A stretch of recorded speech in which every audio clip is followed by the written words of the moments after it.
Hi guys, thank you for stopping by to watch part 9 of our story. And again, we'd like to thank you also for your comments, your likes, and all of your support. We really appreciate it. And we also would like to thanks to those two who gave us a thumbs down, because we feel they have right to be wrong. So anyway, part 9 and the part 8, we just had our mast installed. Yep.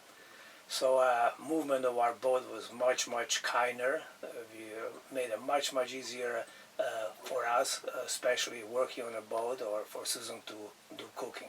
Actually, a friend of ours said that we might now not cut our arm off with our saw because the boat had a little bit nicer motion.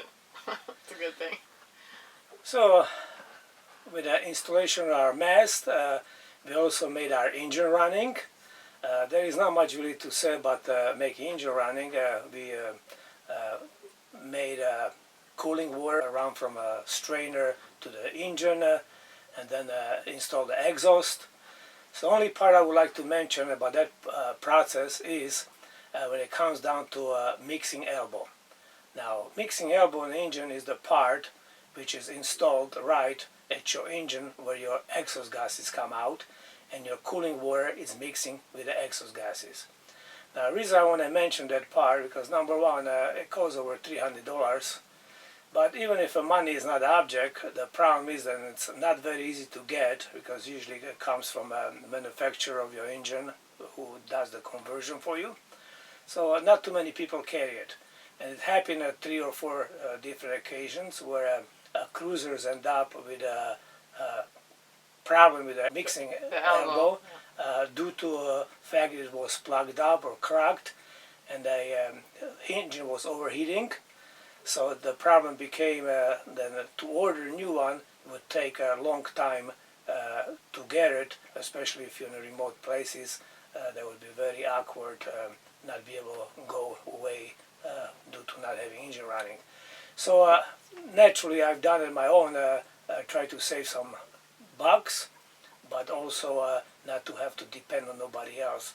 And as I show you in a little clip, I've done it by purchasing from a local hardware store, I think about 4 or 5 parts, which price was about $25. So if you compare $25 to 300 plus I was able to fix it right there on the spot, not have to wait for any kind of special delivery. Here is my mixing elbow, which consists of an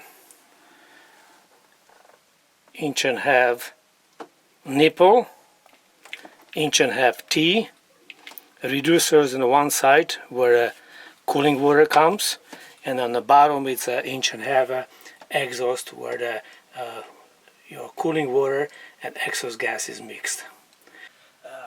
The way I went about it, that mixing elbow, which I designed, lasted for 14 years.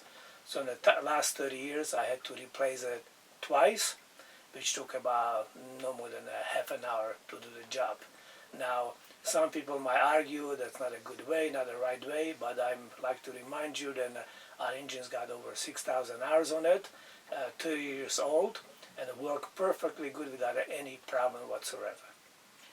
And Jules makes it sound kind of like everything was very simple to get the engine running, but neither one of us knew anything about engines. We read a lot, and we had our Peugeot manual, and we were both kind of surprised when it actually started up the first time. It was pretty exciting. Yes, and about the steering, after the prices of different steering systems, and also location and how to run the system to it, we decided to go on a hydraulic. Right. With a hydraulic system, we bought a Hydraulic, which it came to be half a price of the Edison cable steering. Right. And there was no problem running flexible copper hoses to different accessories. Right. So we also had installed a hydraulic autopilot. Yeah. We had it there for 30 years now. We are very happy with that. We rebuilt it once with seals. Served it very well. So since we launched the boat, already went several months by, we were building interior, and everything was going quite well. It was not easy, but it was possible to do, I use my new dinghy which we built up at the Jim's place. I use for delivering small lumbers, anything larger. We went to a dock to pick her up. And it was that very humorous watching Jules or me navigate through the anchorage with big long 8-foot boards balanced on the dinghy going to the anchorage, but that's what we did. So anyway, one day a friend of ours from Boatyard stopped by. The one who was telling me that I was not too smart leaving the yard not to kiss Fred's ass, because now how I end up. He came by and told me, Jules, I'm jealous on you. I think you're very, very lucky. And I said, why are you saying we're so lucky suddenly? He said, Fred died, and we just received a notice that we had 90 days to move out. The place will be transferring the ownership, and we all have to find a place to finish our boat. And we've been out or in the water, so we can actually thank Fred for two things. One, then he made us speed up the work, and the second, then we get out of the boatyard. And also we got some jobs through old Fred, met some really nice people, and actually our first being able to start building our boat there was really kind of a big thing, because there was not that many boatyards in San Diego at the time. I think there was 2, and his was one of them. So actually, now when we're thinking back, we are not mad at Fred. And that may have been why he was so cranky too. He done actually a lot of good things for us throughout the time we've been there in the yard, year and a half.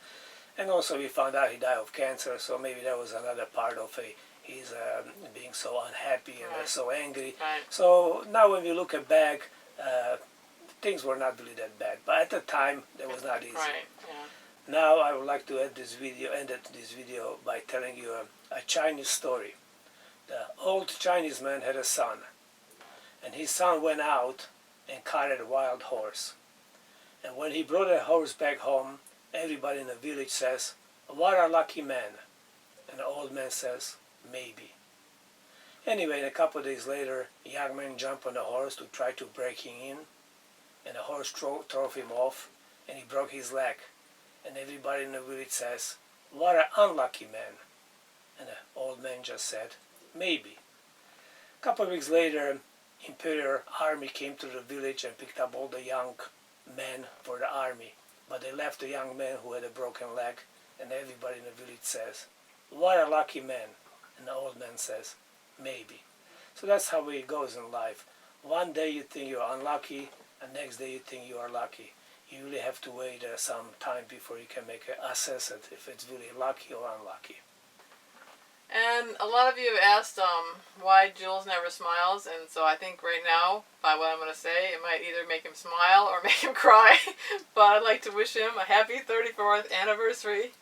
It's been 34 years, and he forgot again, probably. No, I didn't forget.